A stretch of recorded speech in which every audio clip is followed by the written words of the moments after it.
রাস্তার এই সকল বোবা প্রাণীদের খাবার দেওয়ার দায়িত্ব কিন্তু আসলে আমাদেরই। যদিও আল্লাহ তাআলা আমাদের সকলের রিজিকের ব্যবস্থা করে রেখেছেন, তারপরেও আমরা হচ্ছি উসিলা। আমরা যদি এই সকল বোবা প্রাণীদের না দেখি, ওদের প্রতি সহানুভূতি না দেখাই, তাহলে ওরা কোথায় যাবে? তাই আমাদের প্রত্যেকের উচিত ওদের পাশে দাঁড়ানো, ওদেরকে সবসময় খাবার দেওয়া, ওদের ভালোর দিকটা দেখা এবং ওদের বিপদে আপদে সবসময় সহায়তা করা।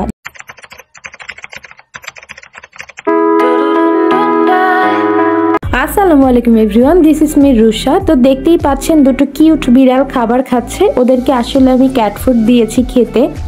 তো এই দুটো বিড়াল আমাদের বিল্ডিংয়েই থাকে। ওরা কোথায় থাকে এক্স্যাক্টলি জানি না, তবে যখনই খিদে পায় তখনই সিঁড়িতে চলে আসে আর দরজার সামনে এসে জোরে জোরে ডাকতে থাকে। তখনই ওদেরকে আমি দরজা খুলে এভাবে খাবার দিই। প্রায় সবসময় ওরা আসে এখানে খাবার খেতে।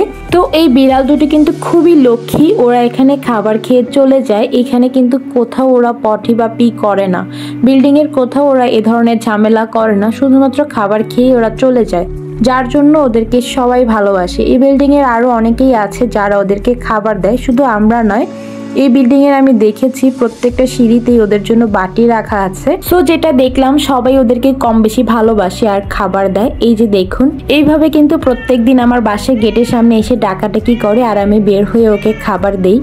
যাই হোক, এখন আমি দেখিয়ে দিচ্ছি ওর জন্য আমি কিভাবে খাবার মেক করি। এই যে দেখতে পাচ্ছেন, এখানে কয়েকটা হাড় আর গলা আছে, এগুলো হচ্ছে মুরগির। তো আমাদের বাসায় মুরগি রান্না হয়েছিল দুটি, সেখান থেকে যে গলা আর হাড় বেঁচেছিল সেগুলোই আমি সেদ্ধ করছি ওর জন্য। আমি কিন্তু কাঁচা দেই না।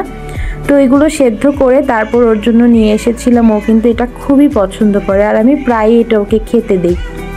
তবে অনেকেই প্রশ্ন করতে পারে যে আমার বিড়ালকে যা দিই ওদেরকে কেন তা দিই না। আসলে আমার এত সামর্থ্য নেই। আমি যদি এইখানে যা খাওয়াচ্ছি বাহিরের বিড়ালদেরও এগুলোই খাওয়াতে থাকি, তাহলে আমি এত চিকেন, এত টাকা কোথায় পাবো? তো যার জন্য আমার সামর্থ্য অনুযায়ী আমি ওদেরকে খাবার দিই। এগুলো কিন্তু খারাপ না। এখানে আমি মুরগির ভালো জিনিসগুলোই ওদেরকে খাওয়াচ্ছি। অনেকেই আছে মুরগির নাড় ওদেরকে খাওয়ায়, তো আমি কিন্তু সেটা করি না। আমি মুরগির হাড়, গলা, মাথা যেগুলো আমরা খাই না সেগুলো জমা করে রাখি এবং সেদ্ধ করে ওদেরকে খেতে দিই। কাঁচাও আমি খেতে দিই না। যদিও ওরা বাহিরের বিড়াল অনেক জায়গায় কাঁচা খেয়ে থাকে, তারপর আমি চাই না ওরা অসুস্থ হোক, আর তাই ওদেরকে আমি এইভাবেই খাবার বানিয়ে দিই। তো কম বেশি সবসময় ওদেরকে আমি এইভাবে খাওয়াই। সবসময় ভিডিও করা হয় না।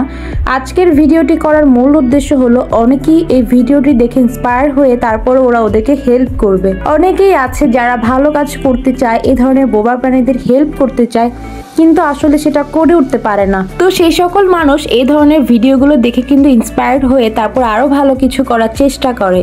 যাই হোক, দেখতেই পাচ্ছেন বাচ্চাটা মাশাআল্লাহ কত সুন্দর তৃপ্তি সহকারে খাচ্ছে, আর ওর খাওয়াটা দেখে আমার অনেক ভালো লাগে।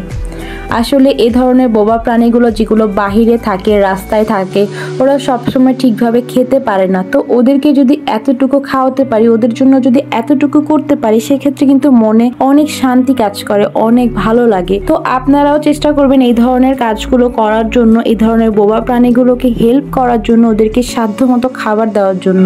আপনারা যদি যে যার জায়গায় বসে ওদের জন্য সাধ্যমতো অল্প কিছু করেন, সেটা কিন্তু ওদের জন্য অনেক বড় কিছু হবে।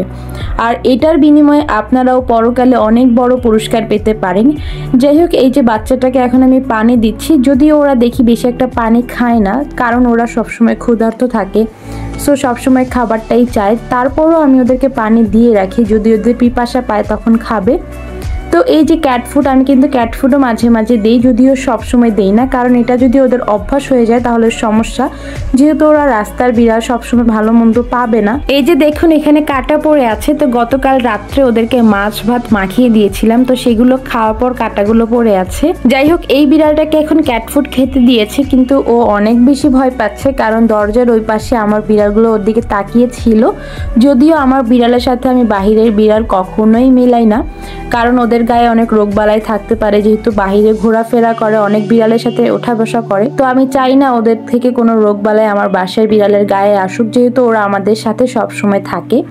যাই হোক, পরিশেষে সবার কাছে একটাই রিকোয়েস্ট, আপনারা যে যার স্থান থেকে আপনাদের সামর্থ্য অনুযায়ী ওদের জন্য কিছু করার চেষ্টা করবেন।